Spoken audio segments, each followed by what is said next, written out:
একজন লোক প্লেনে বসে অনলাইন খাবার অর্ডার করলো। বাইরে থেকে ডেলিভারি বয়ের ফোন এল। ভাই, এই লোকেশনটা আমার পক্ষে সম্ভব নয়, এখানে ডেলিভারি করতে পারবো না। লোকটা রেগে গিয়ে বলল, তোমাকে ডেলিভারি করতে হবে না তাই না, দেখে নিও, একটা খারাপ রিভিউ দেবো তো সারাদিনের পরিশ্রম বেকার হয়ে যাবে। বেচারা ডেলিভারি বয় প্রায় কেঁদে ফেলল। আরে ভাই, করে দিচ্ছি, এনে দেবো। 10 মিনিট পর ডেলিভারি বয় প্লেনের ককপিটের জানলায় টোকা দিল। পাইলট দরজা খুললেন আর নিজেও অবাক হয়ে বললেন, এই লোকটা এখানে কিভাবে এল। পাইলট জানলা নামিয়ে বললেন, ভাই খাবারটা এখানেই দাও। ডেলিভারি বয় খাবারটা ধরেছিল, তখনই পাইলট বললেন, একটু দাঁড়াও, এই আবর্জনাটাও সঙ্গে নিয়ে যাও। বাইরে দাঁড়ানো ছেলেটা আবর্জনা নিতেই যাচ্ছিল, তখনই পাইলট বললেন, দাঁড়াই ইয়ার, আমিও বাড়ি গিয়ে কিছু জিনিস নিয়ে আসি। কিছুক্ষণ প্লেনটা তুই ওরা। পাইলট লাফিয়ে প্যারাসুট করে নিচে নেমে গেলেন। ডেলিভারি বয় হতবাক হয়ে গেল, এটা কি হচ্ছে, আমি তো শুধু খাবার দিতে এসেছিলাম, এরা আমাকে দিয়ে প্লেন কেন ওড়াচ্ছে।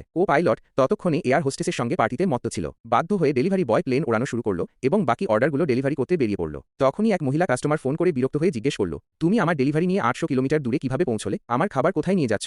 ডেলিভারি বয় জবাব দিল, ম্যাডাম চিন্তা করবেন না, আমি অন্য রাজ্যে থাকলেও আপনার খাবার সময় মতো পৌঁছে যাবে। 5 মিনিট পর সেই মহিলার বাড়ির সামনে একটা বড় প্লেন ল্যান্ড করল। মহিলা অবাক হয়ে গেল, এটা তো বাড়াবাড়ি হয়ে গেল, প্লেন দিয়ে ডেলিভারি। ডেলিভারি বয় বলল, প্লিজ একটা 5 স্টার রেটিং দিয়ে দেবেন।